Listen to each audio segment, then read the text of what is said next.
Going Postal, Chapter 13, The Edge of the Envelope, in which we learn the theory of the base space, devious collarbone, the grand trunk burns, so sharp you'll cut yourself, finding Miss Dearheart, Iger moveth on, a theory of disguise, let this moment never end, a brush with the trunk, the big sail unfurls, the message is received.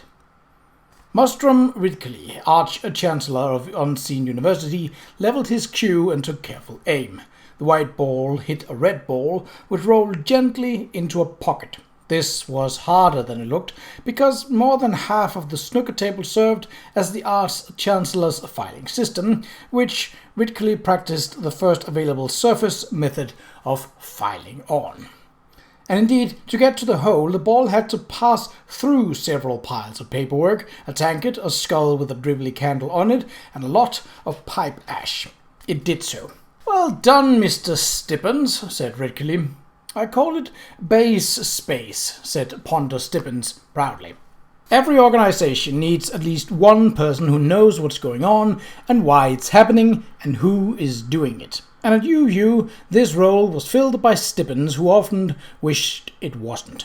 Right now, he was present in his position as head of inadvisably applied magic, and his long-term purpose was to see that his department's budget went through on the knot. To this end, therefore, a bundle of thick pipes from under the heavy old billiard table, out through a hole in the wall and across the lawn, and into the high-energy magic building, where, he sighed, this little trick was taking up 40% of the rune time of Hex, the university's thinking engine." "Good name," said Ridgely, lining up another shot. "As in face space," said Ponder hopefully. "When a ball is just about to encounter an obstacle that is not another ball, you see. Hex moves it into a theoretical parallel dimension where there is unoccupied flat surface and maintains speed and drag until it can be brought back to this one. It really is a most difficult and intricate piece of unreal-time spellcasting." Yes, very good," said Ridgely. "Was there something else, Mr. Stippens?" Ponder looked at his clipboard. "There's a polite letter from Lord Veterinary asking on behalf of the city whether the university might consider including in its intake 25% of less able students, sir."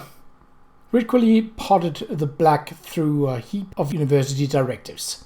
"Can't have a bunch of grocers and butchers telling a university how to run itself, Stippens," he said firmly, lining up under the red. "Thank them for their interest and tell them we will continue to take 100% of complete and utter dullards as usual. Take 'em in dull, turn 'em out sparkling. That's always been the UU way. Anything else?" "Just this message for the big race tonight, Arch-Chancellor." "Oh yes, that thing. What should I do, Mr. Stippens? I hear there's heavy betting on the post office." "Yes, Arch-Chancellor. People say the gods are on the side of Mr. Lipwick." "Are they betting?" said Ridgely, watching with satisfaction as the ball rematerialized on the other side of a neglected ham sandwich. "I don't think so, sir. He can't possibly win." "Was he the fellow who rescued the cat?" "That was him, yes, sir," said Ponder. "Good chap. What do we think of the Grand Trunk? A bunch of bean crushers, I heard. Been killing people in those towers of theirs. Man in the pub told me he heard the ghost of dead signalers haunt the trunk. I'll try for the pink." "Yes, I've heard that, sir. I think it's an urban myth, sir," said Ponder. "They travel from one end of the trunk to the other," he said. "Not a bad way to spend eternity, mark you. There's some splendid scenery up in the mountains." The Arch-Chancellor paused, and his big face screwed up in thought. "Haruspeck's Directory of Varying Dimension," he said at last. Pardon, Arch-Chancellor. That's the message," said Ridgely. "No one said it had to be a letter, eh?" He waved a hand over the tip of the cue, which grew a powdering of fresh chalk. "Give them each a copy of the new edition. Send them to a man in Genua. What's his name? Thin Gummy. Got a funny name. Show him the old Alma Pater is thinking of him. That's Devious H. Collarbone, sir. He's studying oyster communications in a low-intensity magical field for his B-Thou." "Good gods, can they communicate?" said Ridgely. "Apparently, Arch-Chancellor, although thus far they are refusing to talk to him." "Why did we send him all the way out there?" "Devious collarbone, Arch-Chancellor," Ponder prompted. "Remember, with the terrible halitosis?" "Oh, you mean Dragon Breath Collarbone," said Ridgely as realization dawned. "The one who could blow a hole in a silver plate." "Yes, Arch-Chancellor," said Ponder patiently. Mustron Ridgely always liked to triangulate in on new information from several positions. "You said that out in the swamps no one would notice. If you remember, we allowed him to take a small omniscope." "Did we? Far thinking of us. Call him up right now and tell him what's going on, will you?" "Yes, Arch-Chancellor. In fact, I'll leave it in a few hours because it's still nighttime in Genua." "That's only their opinion," said Ridgely, sighting again. "Do it now, man." Fire from the sky. Everyone knew that the top half of the towers rocked as the messages flew along the trunk. One day, someone was going to do something about it, and all old signalers knew that if the connecting rod operating the shutters on the down line was pushed up to open them on the same blink as the connecting rod on the up line was pulled down to close the shutters on the other side of the tower, then the tower would lurch. It was being pushed from one side and pulled from the other, which would have roughly the same effect as a column of marching soldiers could have on a bridge. That wasn't too much of a problem unless it happened again and again, so that the rocking would build up to a dangerous level. But how often would that happen? Every time the woodpecker arrived at your tower, that was how often. And it was like an illness that could only attack the weak and the sick. It wouldn't have attacked the old trunk, because the old trunk was full of tower captains who'd shut down instantly and strip the offending message out of the drum, secure in the knowledge that their actions would be judged by their superiors, who knew how a tower worked and would have done the same thing themselves. It would work against the new trunk, because there weren't enough of those old captains now. You did what you were told, or you didn't get paid. And if things went wrong, well, it wasn't your problem. It was the fault of whatever idiot has accepted this message for sending in the first place. No one cared about you, and everyone at headquarters was an idiot. It wasn't your fault. No one listened to you. Headquarters had even started an employee of the month scheme to show how much they cared. That was how much they didn't care. And today, you've been told to shift code as fast as possible. And you didn't want to be the one accused of slowing the system down, so you watched the next tower in line until your eyes watered and you hit keys like a man tap dancing on hot rocks. One after another, the towers would fail. Some burned when the shutter boxes broke free and smashed on the cabin roofs, spilling the blazing oil. There was no hope of fighting fire in a wooden box 60 feet up in the air. You slid down the suicide line and elected to a safe distance to watch the show. 14 towers were burning before someone took their hands off the keys. And then what? You'd be given orders. There were to be no messages on the trunk while this message was being sent. What did you do next? Moist awoke, the grand trunk burning in his head. The smoking gnu wanted to break it down and pick up the pieces, and he could see why, but it wouldn't work. Somewhere on the line there was going to be one inconvenient engineer who'd risk his job to send a message ahead saying, "It's a killer, shift it slowly." And that would be that. Oh, it might take a day or two to get the thing to Genua, but they had weeks to work with. And someone else, too, would be smart enough to compare the message with what had been sent by the first tower. Guild would wriggle out of it. No, he'd storm out of it. The message had been tampered with, he'd said, and he'd be right. There had to be another solution. The GNU were onto something, though. Changing the message was the answer, if only he could do it the right way.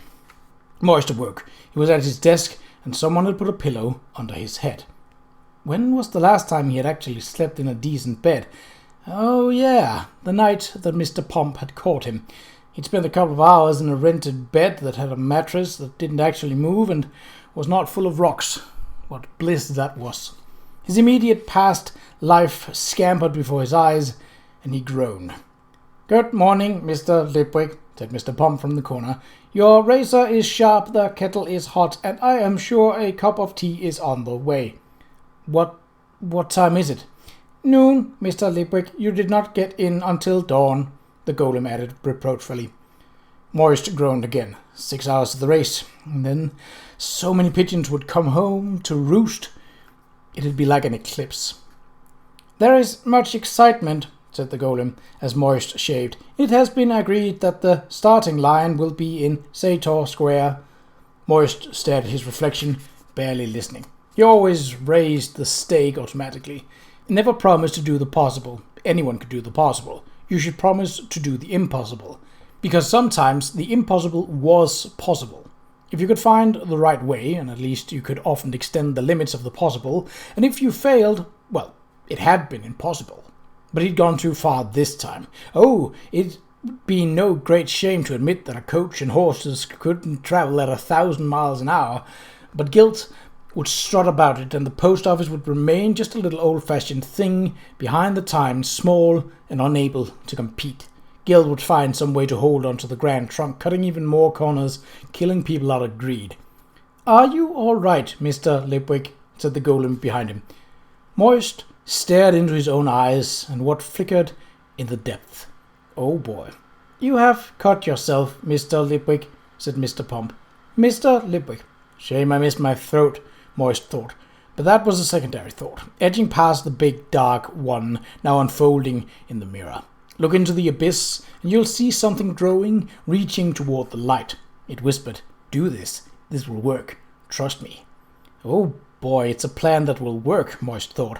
It's simple and deadly like a razor, but it need an unprincipled man to even think about it. No problem there, then. I'll kill you, Mr. Guilt. I'll kill you in our very special way, the way of the weasel and cheat and liar. I'll take away everything but your life. I'll take away your money, your reputation, and your friends. I'll spin words around you until you're cocooned in them. I'll leave you nothing, not even hope. He carefully finished shaving, wiped the remnant of foam off of his chin. There was not, in truth, that much blood. "I think I could do with a hearty breakfast, Mr. Pump," he said, "and then I have a few things to do. In the meantime, can you please find me a broomstick and a proper birch besom, and then paint some stars on the handle?" The makeshift counters were crowded when Moist came down, but the bustle stopped when he entered the hall. Then a cheer went up. He nodded and waved, and was immediately surrounded by people waving envelopes. He did his best to sign them all. "A lot of extra mail for January, sir," Mr. Grote exulted, pushing his way through the crowd. "Never seen a day like it, never." "Jolly good, well done," Moist murmured. "And the mail for the gods have gone right up too," Grote continued. "Pleased to hear it, Mr. Grote," said Moist. "We got the first stow stamps, sir," said Stanley, waving a couple of sheets above his head. "The early sheets are covered in flaws, sir." "I'm very happy for you," said Moist, "but I've got to go and prepare a few things." "Aha, yes," said Mr. Grote, winking. "A few things, just as you say, sir. Stand aside, please. Postmaster coming through." Grote more or less pushed customers out of the way as Moist, trying to avoid the people who wanted him to kiss babies or were trying to grab a scrap of his suit for luck, made it out into the fresh air. Then he kept to the back streets and found a place that did a very reasonable double sausage egg, bacon and fried slice in the hope that food could replace sleep. It was all getting out of hand. People were putting out bunting and setting up stalls in Sator Square. The huge floating crowd that was the street population of Ankh-Morpork ebbed and flowed around the city, and tonight it would contract to form a mob in the square, and it could be sold things. Finally, he plucked up his courage and headed for the Golem Trust. It was closed. A bit more graffiti had been added to the strata that now covered the boarded-up window. It was just above knee level and said in crayon, "Golems are made of poo." It was good to see the fine old tradition of idiot bigotry being handed down in a no-good-at-all kind of way. Dolly Sisters, he thought wildly, staying with an aunt. Did she ever mention the aunt's name? He ran in that direction. Dolly Sisters had once been a village before the sprawl had rolled over it. Its residents still considered themselves apart from the rest of the city with their own customs. Dog-turd Monday, up needles all, and almost their own language. Moist didn't know it all. He pushed his way through the narrow lanes, looking around desperately for, what, a column of smoke? Actually, that wasn't a bad idea.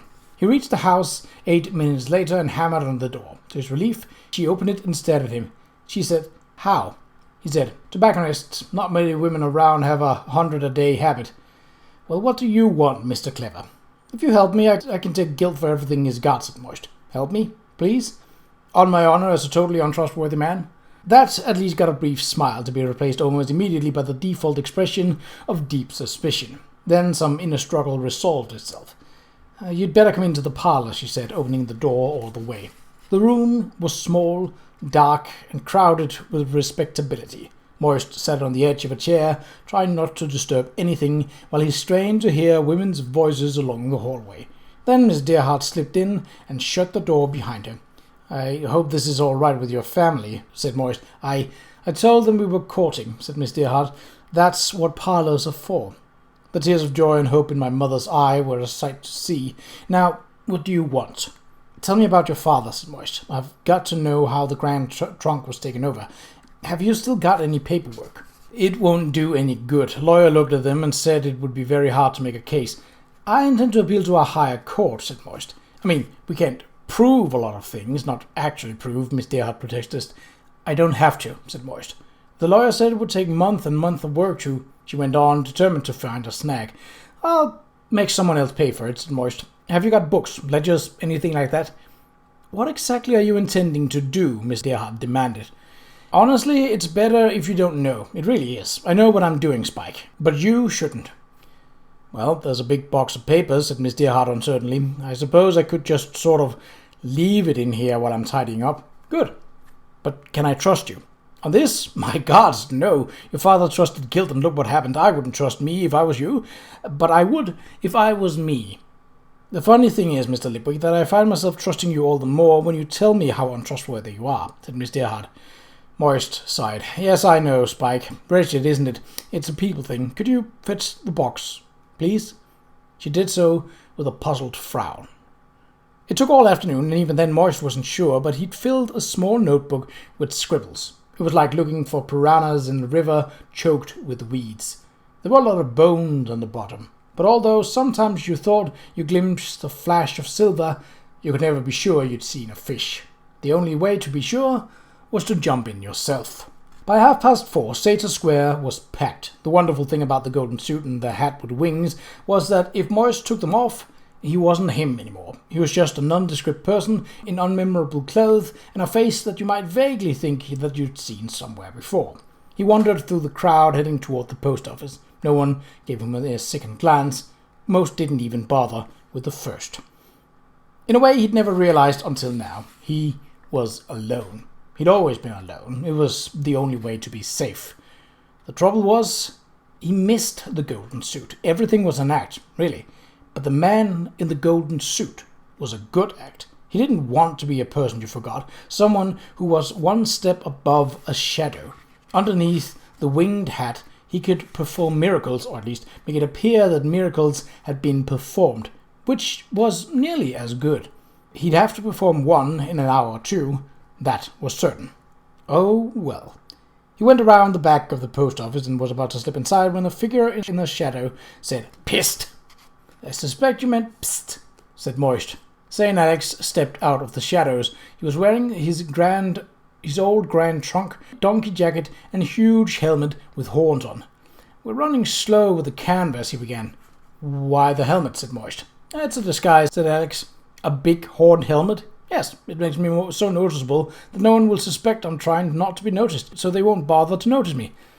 "Only a very intelligent man would think of something like that," said Moist carefully. "What's happening?"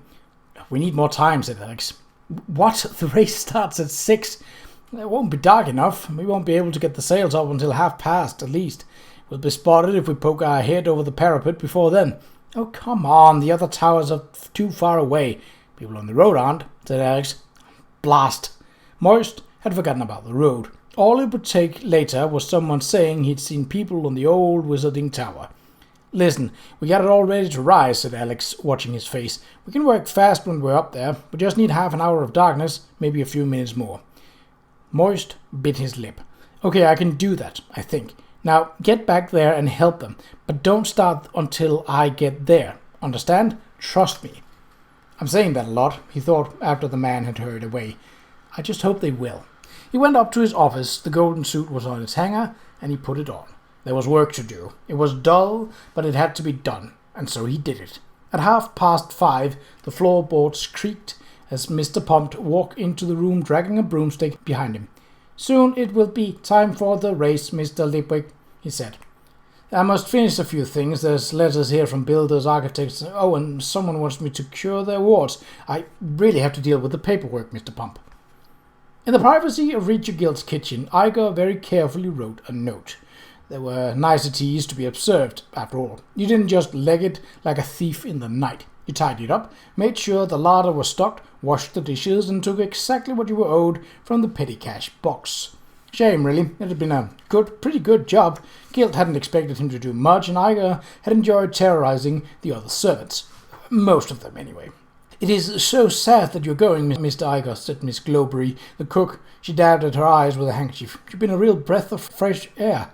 "It can't be helped, Miss Glowberry," said Iger. "I shall miss your steak and kidney pie." "No mistake. It doth my heart too good to see a woman who can really make something out of leftovers." "I've knitted you this, Mr. Iger," said the cook, hesitantly proffering a small, soft package. Iger opened it with care and unfolded a red and white striped balaclava. "I thought it would help keep your bolt warm," said Miss Glowberry, blushing. Iger agonized for a moment. He liked and respected the cook. He'd never seen a woman handle sharp knives so skillfully. Sometimes you have to forget the code of Iger's. "Miss Glowberry, you did say that you had a sister in Quirm," he said. "That's right, Mr. Iger.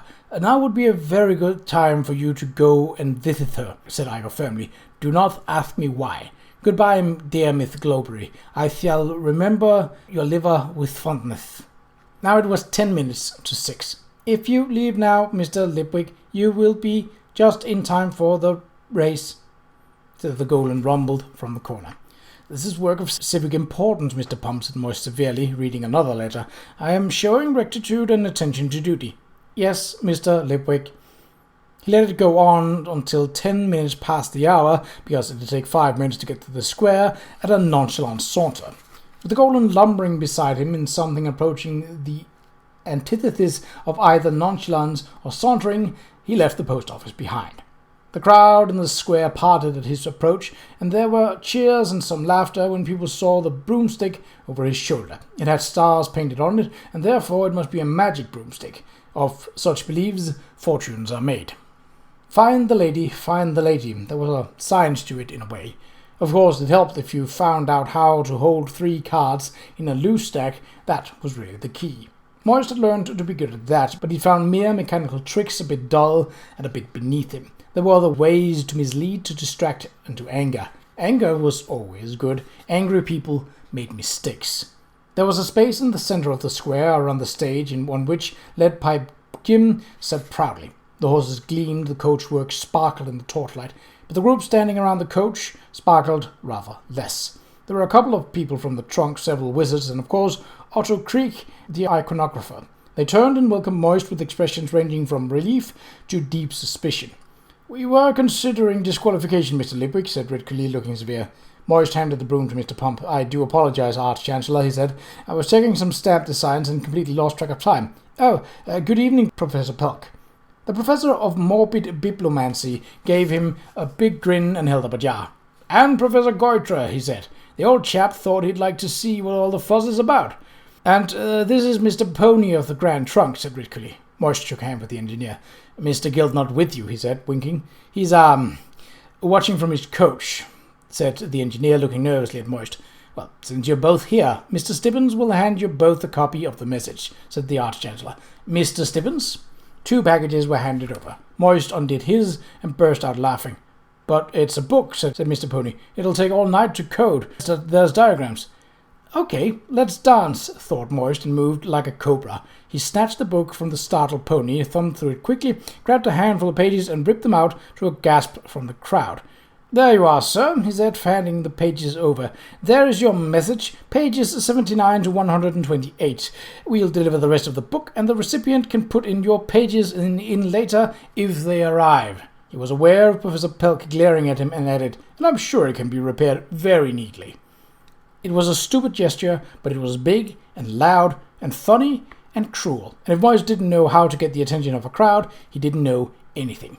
Mr. Pony backed away, clutching the stricken chapter.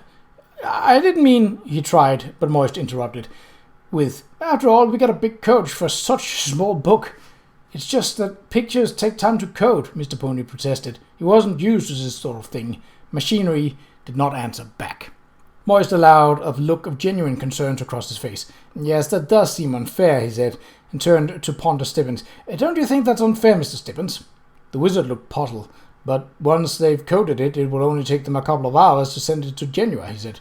Nevertheless, I must insist, said Moist. We don't want an unfair advantage. Stand down, Jim, he called to the coachman. We're going to give the Clacks a head start. He turned to Ponder and Pony with an expression of innocent helpfulness. Would an hour be all right, gentlemen? The crowd exploded. Gods, I'm good at this, Moist thought. I want this moment to go on forever. Mr. Lipwick, a voice called out. Moist scanned the faces and spotted the writer. Miss Saccharissa, a pencil at the ready. Are you seriously telling us you'll wait while the Grand Trunk prepares their message, she said. She was laughing. Indeed, said Moist, grasping the lapels of his gleaming jacket. We in the post office are fair-minded people. May I take this opportunity to tell you about our new green cabbage stamp, by the way? Surely you're going too far, Mr. Lipwick. All the way to Genua, dear lady. Did I mention the gum is cabbage-flavoured? Moist couldn't have stopped himself now for hard money. This was where his soul lived, dancing on an avalanche, making the world up as he went along, reaching into people's ears and changing their minds. For this he offered glass as diamonds, let the lady cards fly under his finger, stood smiling in front of clerks examining fake bills. This was the feeling he craved, the raw, naked excitement of pushing the envelope. Regigild was moving through the crowd like a shark among minnows. He gave Moist a carefully neutral look and turned to Mr. Pony. Is there some problem, gentlemen? He said. It's getting late. In a silence punctuated by chuckle from the crowd, Pony tried to explain, insofar as he now had any grip on what was going on. I see, said Guild. You are pleased to make fun of us, Mr. Lipwick. Then allow me to say that we of the Grand Trunk will not take it amiss if you should leave now. I think we can spare you a couple of hours, eh? Oh, certainly, said Moist. If it will make you feel any better. Indeed it will, said Guild gravely. It would be best, Mr. Lipwick, if you were a long way away from here. Moist, because he was expecting it. Guild was being reasonable and statesmanlike, but his eyes was a dark missile ball, and there was the harmonic of murder in his voice. And then Guild said, Is Mr. Grote well, Mr. Lipwick? I was sorry to hear of the attack. Attack, Mr. Guild? He was hit by falling timber, said Moist. And that question entitled you to no mercy at all, no matter what. Then I was misinformed, said Guild. I shall know not to listen to rumours in the future. I shall pass on your good wishes to Mr. Grote, said Moist. Guild raised his hat. Goodbye, Mr. Lipwick. I wish you the best of luck in your gallant attempt. There are some dangerous people on the road. Moist raised his own hat and said, I intend to leave them behind very soon, Mr. Guild. There, he thought, we've said it all, and the nice lady from the newspaper thinks we're good chums, or at least just business rivals being stiffly polite to each other. Let us spoil the mood. Goodbye, ladies and gentlemen, he said. Mr. Pump, be so good as to put the broom on the coach. Would you? Broom, said Guild, looking up sharply. That broom, the one with stars on it. You're taking a broomstick. Yes, it will come in handy if we break down, said Moist. I protest, Arch-Chancellor, said Guild, spinning around. This man intends to fly to Genua. I have no such intention, said Moist. I resent the allegation. Is this why you appear so confident, snarled Guild. And it was a snarl. There and then, a little sign of a crack appearing. A broomstick could travel fast enough to blow your ears off. It wouldn't need too many towers to break down, and heavens knew they broke down all the time. For a broomstick to beat the Clacks to Genua, especially since it could fly directly and wouldn't have to follow the big dog leg with the coach road and the Grand Trunk church, the trunk would have to be really unlucky, and the person flying the broom would be really frozen and probably really dead. But even in a day, a broomstick could fly from Ankh-Morpork to Genua. That might just do it. Guild's face was a mask of glee. Now he knew what Moist intended. Round and round she goes. Where she stops, nobody knows. It was the heart of any scam or fiddle. Keep the punter uncertain, or if he's certain, make him certain of the wrong thing. I demand that no broomstick is taken by the coach, said Guild to the Arch-Chancellor, which was not a good move. You didn't demand anything from wizards. You requested. If Mr. Lipwick is not confident in his equipment, Guild went on, I suggest he concedes right now. I will be travelling alone on some dangerous road, said Moist. A broomstick might be essential. However, I am forced to agree with this Gentlemen, said Ridgely with some distaste, it would not look right, Mr. Lipwick. Moist threw up his hands. As you wish, sir, of course. It's a blow. May I request even-handed treatment, though? Your meaning, said the wizard. There is a horse stationed at each tower to be used when the tower breaks down, said Moist.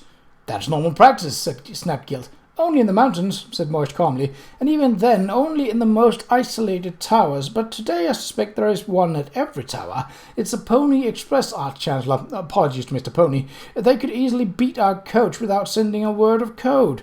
You can't possibly suggesting that we'd take a message all the way on horseback, said Gilt. You were suggesting I would fly, said Moist. If Mr. Gilt is not confident in his equipment, Arch-Chancellor, I'd suggest he concedes now. And there it was, a shadow on Gilt's face. He was more than just irate right now. He passed into the calm, limpid waters of utter visceral fury. So, let's agree that this isn't a test of horses against broomsticks, said Moist. It's stagecoach against Clack's tower. If the stage breaks down, we repair the stage. If a tower breaks down, you repair the tower. That seems fair, I must say, said Ridgely, and I so rule. However, I must take Mr. Lipwick aside to issue a word of warning. The Arch-Chancellor put his arm around Moist's shoulders and led him around the coach. Then he leaned down until their faces were but a few inches apart. You are aware, are you, that painting a few stars on a perfectly ordinary broomstick doesn't mean it will get airborne, he said. Moist looked into a pair of milky blue eyes that were as innocent as a child's, particularly a child who was trying hard to look innocent. My goodness, doesn't it? He said. The wizard patted him on the shoulder. Best to leave things the way as they are, I feel, he said happily. Gilt smiled at Moist as they returned. It was just too much to resist, so Moist didn't. Raise the stakes. Always push your luck, because no one else would push it for you. Would you give a little personal wager, Mr. Gilt, he said, just to make it interesting?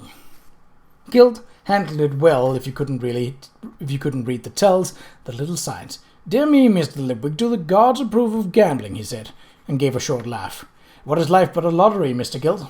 Said Moist. Shall we say $100,000? That did it. That was the last straw. He saw something snap inside of Richard Gilt.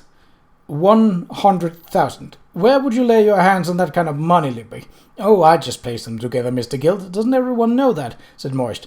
To general amusement, he gave the chairman his most insolent smile. And where will you lay your hands on $100,000? Ha! I accept the wager. We shall see who laughs tomorrow, said Gilt bluntly. I look forward to it, said Moist. And now I have you in the hollow of my hand, he thought to himself. The hollow of my hand. You are enraged now. You're making wrong decisions. You're walking the plank. He climbed up onto the coach and turned to the crowd. Genua, ladies and gentlemen, Genua or bust. Someone will, yelled a wag in the crowd. Moist bowed, and he straightened up and looked into the face of Adora Belle Deerheart. Will you marry me, Miss Deerheart? He shouted. There was an ooh from the crowd, and Saccharissa turned her head like a cat seeking the next mouse. What a shame the paper had only one front page, eh? Miss Deerheart blew a smoke ring. Not yet, she said calmly. This got a mixture of cheers and boos. Moist waved, jumped down beside the driver, and said, Hit it, Jim! Jim cracked his whip for the sound of the thing, and the coach moved away amid cheering. Moist looked back and made out Mr. Pony pushing determinedly through the crowd in the direction of the top tower. Then he sat back and looked at the streets in the light of the coach lamp. Perhaps it was the gold working its way in from outside. He could feel something filling him, like a mist. When he moved his hand, he was sure that it left a trail of flicks in the air. He was still flying. Jim, do I look all right? He said. Can't see much of you in this light, sir, said the coachman. Can I ask a question? Go ahead, please. Why'd you give those bastards just those middle pages? 2 reasons, Jim. It makes us look good and makes them look like whiny kids. And the other is, it's the bit with all the color illustrations. I hear it takes ages to code one of those. You're so sharp you'll cut yourself, Mr. Lipwick, eh? Damn straight. Drive like the blazes, Jim. Oh, I know how to give them a show, sir. You can bank on it. Yah! The whip cracked again, and the sound of hooves bounced off the buildings. 6 horses, said Moist as they rattled up Broadway. Aye, sir. Might as well make a name for myself, sir, said the coachman. Slow down a bit when you get to the old wizard tower, will you? I'll get off there. Did you get some guards? 4 of them, Mr. Lipwick, Jim announced. Lying low inside, men of repute and integrity, known him since we were lads. Nosher Harry, Skullbreaker Tap, Grievous Bodily Harmsworth, and Joe No-Nose Tozer. They're mates, sir, don't you worry. They're looking forward to a little holiday in Genua. Yeah, we all got our buckets and spades, growled a voice from the inside. I'd rather have them than a dozen watchmen, said Jim happily. The coach rattled on, leaving the outlying suburbs behind. The road under the wheels became rougher, but the coach swung and danced along its steel springs. After you drop me off, you can rein them in a bit. No need to rush, Jim, said Moist after a while. In the glow of the coach lamps, Moist saw Jim's red face glow with guile. It's your plan, eh, sir? It's a wonderful plan, Jim, said Moist, and I shall have to make sure it doesn't work. The lights of the coach disappeared, leaving Moist in chilly darkness. In the distance, the faintly glowing smokes of Ankh-Morpork made a great trailing mushroom of a cloud that blotted out the stars. Things rustled in the bushes, and a breeze wafted the scent of cabbages over the endless fields. Moist waited until he got some night vision. The tower appeared, a column of night without stars. All he had to do was find his way through the dense, brambly, root-knotted woodland. He made a noise like an owl. Since Moist was no ornithologist, he did this by saying, "Woo, woo!" The woodland exploded with owl hoots. These were owls that roosted in an old wizarding tower, which drove you mad in a day. It had no obvious effect on them, except that the noise they made included every possible sound that could be made by a living or even a dying creature. There was definitely some elephant in there, and possibly some hyena, too, with a hint of bedspring. When the din had died down, a voice from a few feet away whispered, "All right, Mr. Lipwick, it's me, Adrian. Grab my hand and let's go before the others start fighting again." "Fighting? What about? I drive each other up the wall. Feel this rope? Can you feel it? Right, you can move fast. We scouted out a trail and strung the rope." They hurried through the trees. You had to be really close to the tower to see the glow coming through the ruined doorway at the base. Undecided Adrian had fixed some of his little coal lights up the inner wall, and stones moved under Moist's feet as he scrambled to the top. He paid them no attention, but ran up the spiral stair so fast that when he reached the top, he spun. Mad Al caught him by the shoulders. "Ain't no rush," she said cheerfully. "We got 10 minutes to go." "We'd have been ready 20 minutes ago if somebody hadn't lost a hammer," muttered St. Alex, tightening a wire. "Well, I put it in the toolbox, didn't I?" said Mad Al. "In the spanner drawer." "So? Who in their right mind would look for a hammer in the spanner drawer?" Down below, the owl started up again. "Look," said Moist quickly, "that's not important, is it? Right now?" "This man," said St. Alice, pointing an accusing wrench, "this man is mad." "Not as mad as someone who keeps his screws neatly by size and jam jaws," said Mad Al. "That counts as sane," said Alex hotly. "But everyone knows rummaging is half the fun. Besides—" "It's done," said undecided Adrian. Moist looked up. The GNU's clack machine rose up into the night, just as it had done on the post office roof. Behind it, in the direction of a city, an H-shaped structure climbed even further. It looked a little like a ship's mast, an effect maybe caused by the wires that steadied it. They rattled in the faint breeze. "You must have upset someone," Adrian went on while the other two settled down a bit. "A message was sent through 20 minutes ago from Gilt himself. He said the big one will go through duplex. Great care must be taken not to change it in any way. There is to be no other traffic at all until there's a restart message from Gilt, and he'll personally sack the entire staff of any tower that does not strictly follow these instructions." "It just goes to show the Grand Trunk is a people company," said Moist. Undecided Adrian and Mad Alex walked over to the big frame and began to unwind some ropes from their cleats. "Oh, well," thought Moist, "now for it. There's just one alteration to the plan," he said, and took a breath. "We're not sending the woodpecker." "What do you mean?" said Adrian, dropping his rope. "That was the plan." "It'll destroy the trunk," said Moist. "Yes, that was the plan. Sure enough," said Al. "Gilt's as good as painted kicked me on his pants. Look, it's falling down on its own accord anyway, okay? It was an experiment in the first place. We can rebuild it faster and better." "How?" said Moist. "Where will the money come from? I know a way to destroy the company but leave the tower standing. They were stolen from the Deerhards and their partners. I can give them back, but the only way to build a better line of towers is to leave the old ones standing. The trunk's got to earn." "That's the sort of thing Gilt will say," snapped Al. "And it's true," said Moist. "Alex, you're sane. Tell the man. Keep the trunk operating, replace one tower at a time, never dropping any code. He'd waved a hand toward the darkness. "The people out on the towers, they want to be proud of what they do, yes? It's tough work and they don't get paid enough, but they live to shift code, right? The company's running them into the ground, but they still shift code." Adrian talked as he wrote. "Hey, the canvas is stuck," he said. He announced to the tower in general. "They must have been caught up when we furled it." "Oh, I'm sure the woodpecker will work," said Moist, plunging on. "It might even damage enough towers for long enough, but Guilt will twist his way out of it. Do you understand? He'll shout about sabotage." "So what?" said Mad Al. "We'll have this lot back on the cart in an hour, and no one will know we were even here." "I'll climb up and free it then, shall I?" said undecided Adrian, shaking the canvas. "I said it won't work," said Moist, waving him away. "Look, Mr. Al, this isn't going to be settled by fire. It's going to be settled with words. We'll tell the world what happened to the trunk." "You've been talking to Killer about that," said Alex. "Yes," said Moist. "But you can't prove anything," said Alex.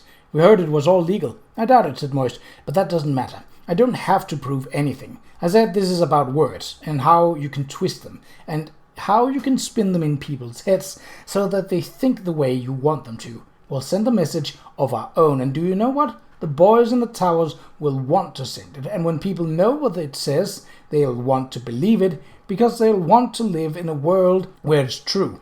It's my words against Guilt's, and I'm better at them than he is. I can take him down with a sentence, Mr. Mad, and leave every tower standing. No one will ever know how it was done." There was a brief exclamation behind them, and the sound of a canvas unrolling quite fast. "Trust me," said Moist. "We'll never get another chance like this," said Mad Al. "Exactly," said Moist. "One man has died for every 3 towers standing," said Mad Al. "Did you know that?" "You know, they never really die while the trunk is alive," said Moist. It was a wild shot, but it hit something. He sensed it. He rushed on. "It lives while the code is shifted, and they live with it, always going home. Will you stop that? You can't stop it. I won't stop it, but I can stop Guilt. Trust me." The canvas hung like a sail, as if someone intended to launch the tower. It was 80 feet high and 30 feet wide, and moved a little in the wind. "Where's Adrian?" said Moist. They looked at the sail. They rushed to the edge of the tower and looked down into darkness. "Adrian?" said Mad Al uncertainly. A voice from below said, "Yes?" "What are you doing?" "Just, hanging around, and an owl have just landed on my head." There was a small tearing noise beside Moist. St. Alex cut a hole in the canvas. "Here it comes," he reported. "What?" said Moist. "The message. They're sending from Tower 2. Take a look." Alex said, backing away. Moist peered through the slit back toward the city. In the distance, a tower was sparkling. Mad Al strode over to the half-sized clacks array and grabbed 3 handles. "All right, Mr. Lipwick, let's hear your plan," he said. "Alex, give me a hand. Adrian, just hang on, all right?" "I'm trying to push a dead mouse in my ear," said a reproachful voice from below. Moist shut his eyes, lined up the thoughts that had been buzzing for hours, and began to speak. Behind him and above him, the huge expanse of canvas was just enough to block the line of sight between 2 distant towers. In front of him, the Smoking Canoe's half-sized tower was just about the right size to look to the next tower in line, like a bigger tower a long way off. At night, all you could see were the lights. The clacks in front of him shook as the shutters rattled, and now a new message was dropping across the sky. It was only a few hundred words. When Moist had finished, the clacks rattled out the last few letters and then fell silent. After a while, Moist said, "Will they pass it along?" "Oh yes," said Mad Al in a fat voice. "They'll send it. You're sitting up in the tower in the mountains and you get a signal like that. You get it away and out of your tower as fast as you can." "I don't know if we ought to shake your hand or throw you off the tower," said St. Alex sullenly. That was evil. What sort of person could dream up something like that? "Me. Now, let's pull Adrian up, shall we?" said Moist quickly. "And then I'd better go back to the city." An omniscope is one of the most powerful instruments known to magic, and therefore one of the most useless. It can see everything with ease. Getting it to see anything is where the wonders have to be performed, because there is so much everything, which is to say everything that can, will, has, should, or might happen in all possible universes, that any previously specified thing is very hard to find. Before Hex had evolved the control thaumarisms, completing in a day a task that would have taken 500 wizards at least 10 years. Omniscopes were used purely as mirrors because of the wonderful blackness they showed. This, it turned out, is because nothing to see is what most of the universe consists of, and many a wizard has peacefully trimmed his beard while gazing into the dark heart of the cosmos. There were very few steerable omniscopes. They took a long time to make and cost a great deal, and the wizards were not at all keen on making any more. Omniscopes were for them to look at the universe, not for the universe to look back at them. Besides, the wizards did not believe in making life too easy for people, at least for people who weren't wizards.